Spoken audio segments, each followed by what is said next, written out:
Assalomu alaykum. Akajonlar. Yaxshimisizlar? Charchamayapsizlarmi? Ishlar bilan. Bizning sud ishimiz rad etilgani bilan bugun Yashnobod tumani birinchi batalyonni kattasi bilan gaplashdik. Gailan nachalnigi bilan.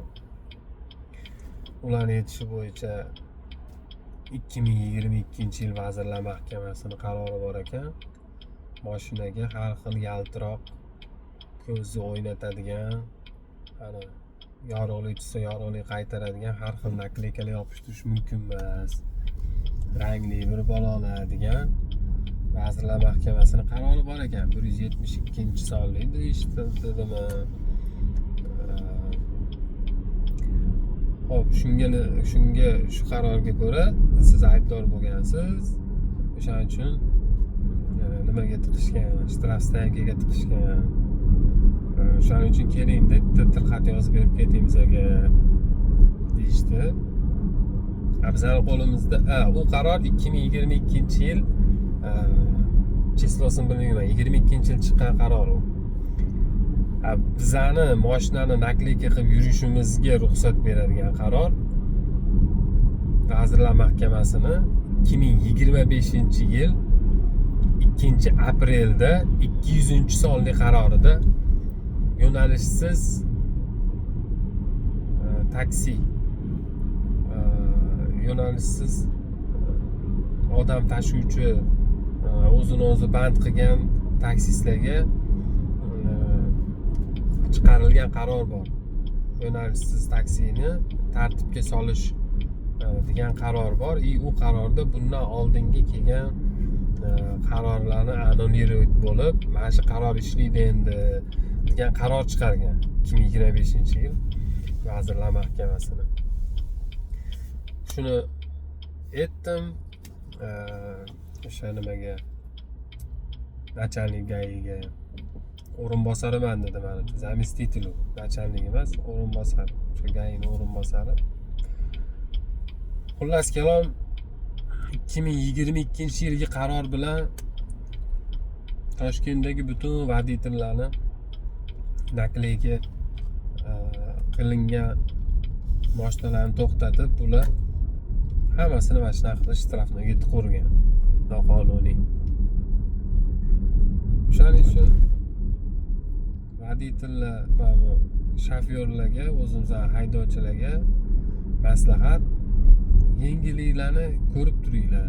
O'sha yangi chiqayotgan qonunlarni, tim bo'ldi taksistlar bo'lsa, ko'rayotganlar orasida постоянно yengilliklarni ko'rib xabardor bo'lib turinglar. Yana bitta narsa, hech qachon ham logikaga qarshi kelmaydi qonunlar. Masalan, ovqat yeganing uchun shtraf qilamiz deydigan qonun yo'q-da. O'shaning uchun GAI to'xtatib nimadir shtraf yozaman deyotganda sal o'ylab ko'rib, davlat bunchalik ahmoq emasdir, shu narsaga ham shtraf qilmasa kerak deb bir o'ylanib ko'rish kerak. Agar samniyingiz bo'lsa, sirazi telefondan, internetdan qaysi qonun, qani aytmanga qaysi qonunda qaysi nimani men buzdim, qonunni buzdim deb turib, sirazi internetga kirib ko'ring. Haqiqatda ham bormi o'sha GAI gapirayotgan qonun, yo'qmi? Har doimgidek zapisni to'xtatmang. Постоянно zapisda bo'lsin. O'zingizlar yaxshimisizlar? Charchamay yuribsizlarmi yo'llarda?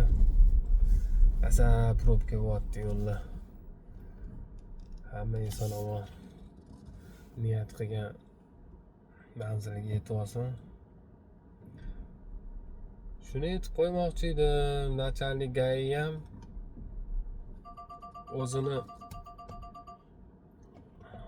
o'zini xodimini noqonuniy tuzgan protokolni tan olmadi-yu, lekin menga tushuntirish ishlari olib bormasdan просто mashinamni yonimga o'tirib olib, "Davay, ketdik, haydang. nimaga jarima maydonchasiga deb turib olib borib tushuntirgani ham yo'q. Nimaga yozdi, qaysi qonun, unaqa narsalar yo'q. Shunda to'xtatib turib bo'ldi, shtraf jarima maydonchasiga ketadi mashina.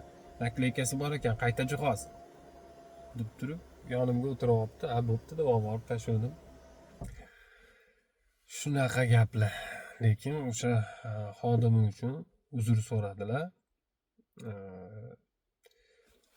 O'sha начальник GAIni o'rinbosari. Endi hamma narsani faqat gap bo'lib ketavermasin, men sizlarga tuzilgan bayonnomani sudga tashlagan arizamni hozir ko'rsataman. Xo'p, mana bayonnoma ma'muriy huquqbuzarlik to'g'risida. Sheyxov Bunyod Zakirovich 1-batalyon 4-safarbar guruhidagi Nurmuhammedov Bekzod to'xtatgan bizani YPX inspektori ekanlar. Jeton yoki guvohnoma seriyasi.